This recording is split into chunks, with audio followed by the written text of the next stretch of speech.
Usually these highway rest stops are one way. 이제는 한류 문화가 전 세계를 장악하고 있다 보니 자연스럽게 한국으로 이민 또는 어학연수를 희망하는 외국인들도 증가하고 있습니다. 해외 커뮤니티를 조금만 살펴보면 현재 얼마나 많은 외국인들이 한국 생활에 대한 질문 글을 올리고 있는지 확인할 수 있죠. 그런데 모든 게 완벽할 거라 생각하는 외국인들도 유일하게 걱정하는 한 가지가 있었으니 그건 바로 한국의 인구 밀도였습니다. 아무래도 한국을 처음 오는 외국인들은 대부분 서울 생활을 계획하는데요. 서울은 한강과 더불어 각종 최첨단 인프라와 완벽한 대중교통 등 모든 게 완벽한 세계 10대 도시로 뽑히고 있습니다. 하지만 그만큼 최고로 높은 인구 밀도를 기록하고 있기도 합니다. 그래서 외국인들이 서울 생활을 계획할 때 가장 두려워하는 게 서울의 끔찍한 인구 밀도이고 실제로 이 때문에 서울 생활의 꿈을 접는 외국인들도 있을 정도였죠. 그리고 온라인상에서 일본인들의 글 역시 외국인들에게 서울의 부정적 이미지를 안겨다주는 큰 역할을 하기도 했습니다. 수많은 해외 네티즌들이 서울에 대한 궁금증의 글을 올리자 그때마다 일본인들은 서울이 발전한 도시는 맞지만 여행이 아닌 살기에는 지구상에서 최악의 도시라고 할 수 있다. 출퇴근 시간 지하철은 말할 것도 없고 밥을 먹기 위해서는 1시간 이상 줄을 서야 하며 개인 자동차를 가지고 다니는 건 상상도 할 수 없다라며 서울을 끔찍한 도시로 표현하고 있었죠. 그래서 해외 커뮤니티에 한국이나 서울을 검색하면 인구 밀도와 관련된 글은 항상 찾아볼 수 있는데요. 그런데 얼마 전에 올라온 관련 글은 지금까지의 서울의 부정적인 인식을 완전히 바꾸어주는 내용이었습니다. 직접 부산에서 2년 동안 살았다는 외국인은 한국 도시의 인구 밀도에 대해 다음과 같이 설명했습니다. 한국의 대도시 인구 밀도는 다들 끔찍하다고 표현하고 있다. 하지만 한국의 대도시와 외국의 대도시를 모두 경험해 본 사람들은 서울을 포함한 한국 도시의 인구 밀도가 그렇게 높지 않다고 생각한다. 샌프란시스코에 비하면 서울은 정말 평화로운 수준이다. 나는 부산에 살았기 때문에 이를 확신할 수 있어.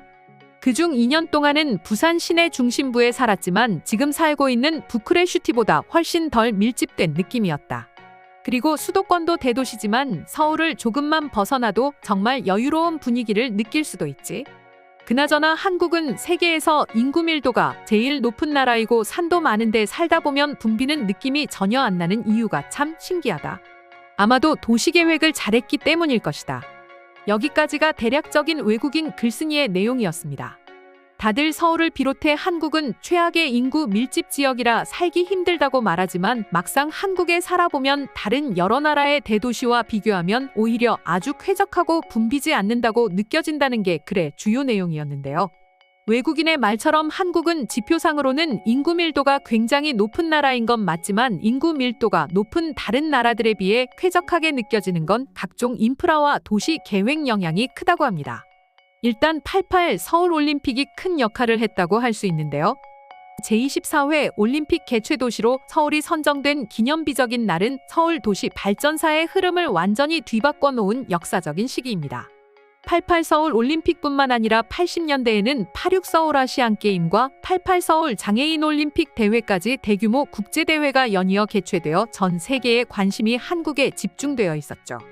때문에 이 대회들을 성공적으로 개최하고 마무리 짓기 위해 올림픽 대비라는 목표를 설정하고 서울의 도시계획이 수립되었습니다. 무엇보다 단순히 체육시설을 증대하는 것을 넘어 도시 기반 시설들을 확충하고 시민의 생활 문화를 개선하는 것에 총력을 가하면서 서울은 완전히 변하기 시작했습니다. 우선 도시 기반 시설과 관련해서는 한강 고수부지 개발과 강남과 강북을 잇는 교량 건설, 동서방향 도시고속화도로와 지하철 건설 등 한강 개발과 교통망 정비 사업이 그 한 축을 담당했습니다. 시민의 생활문화 개선을 위해 펼쳐진 서울 도시화 계획에 따른 잠실 올림픽타운의 미관지구 조성과 도시 전반의 공원화 사업 등 도시 미화 운동은 또 다른 한 축을 담당하고 있었습니다. 이 당시 도시 개발이 현재 한국의 인프라를 이루는 기본축이 되어 왔는데요. 강남에서 비롯된 발전은 수도권까지 이어지며 분당, 송도, 동탄과 같은 서울 못지않은 인프라를 갖춘 신도시들의 발전을 도왔고 대중교통까지 이어지며 완벽한 환승 시스템까지 구축했죠. 외국인들이 가장 극찬하는 것 중 하나가 바로 지하철을 하나만 타도 서울을 넘어 다른 지역까지 쉽게 넘나들 수 있다는 점입니다. 이 역시 88 올림픽을 기점으로 조금씩 구축되었다고 해도 과언이 아니죠. 이처럼 발전된 지하철과 대중교통 시스템은 한국이 인구 밀도에 비해 크게 붐비지 않게 느껴지는 이유 중 하나라고 할 수 있습니다. 특히나 서울의 경우 높은 인구 밀도를 극복하기 위해 가장 신경을 기울인 것이 지하 공간을 구축하는 것이었죠. 지하 공간이란 단순히 지하철뿐만 아닌 상품, 구매, 휴식 등 여러 기능을 포함한 지하에 마련된 생활 공간으로 다양한 시설들이 지하에서 복합적으로 연결돼 있는 공간을 일컫는데요. 우리가 흔히 볼 수 있는 지하 상가나 지하 주차장 등이 외국에 비해 훨씬 발전한 이유도 이 때문이라 할 수 있습니다.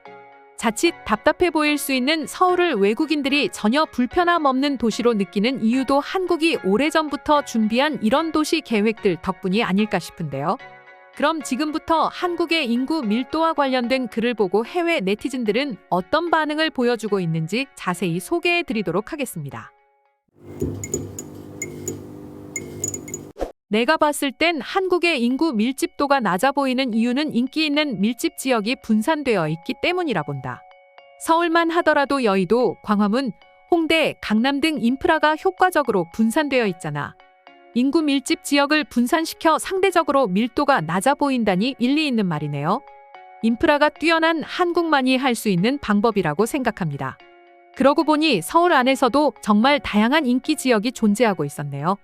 이건 단지 추측일 뿐이지만 한국이 현대 도시를 개발하기 시작했을 때 대중교통만 잘 만들면 충분히 높은 인구 밀도를 상쇄할 수 있을 거라 생각한 것 같습니다. 문제는 한국의 경제가 발전되면서 개인 자동차 중심의 생활이 되어가고 있다는 것이죠. 이는 반드시 한국이 극복해야 할 문제라고 생각해요. 훌륭한 한국의 대중교통이 그나마 이 정도로 교통 체중을 억제해 준 것이라 봅니다. 한강 고속도로는 아침 러시아워에는 항상 혼잡하지만 기차나 버스를 대신 선택할 수 있죠. 그리고 뉴욕이나 도쿄 등 다른 대도시에 비하면 서울은 그렇게 복잡한 것도 아닙니다. 한국의 인프라는 한마디로 말하면 마치 기름칠이 잘 된 기계 같아. 이 말이 정답이네. 결국 지독한 인구 밀집도를 뛰어난 인프라로 대체하고 있는 거야. 한국의 지하 시설이 발전한 것도 이런 이유 때문이지. 한국의 경제가 발전할수록 더욱 해결 가능할 문제라고 본다. 과거에도 서울이 포화 상태가 되자 수도권이 발전한 것처럼 말이야. 앞으로는 점차 지방으로 넓혀가며 새로운 인프라를 만들게 될 거야. 한국에 살다 보면 서울은 정말 사람이 많다는 것이 느껴집니다. 교통 체증도 끔찍하죠. 그럼에도 서울이 살기 좋은 이유는 이를 메꾸고도 남을 완벽한 인프라 때문입니다. 서울에 있다는 것만으로도 할 수 있는 것들이 무수히 많아요. 그리고 전 서울의 복잡함이 더 좋기도 합니다. 한국이 살기 힘든 도시라면 전 세계 90% 이상의 도시들은 지옥이라고 봐야 하는 거 아니야? 단순히 사람이 많아서 살기 힘들다는 건 너무 단편적인 시선이야.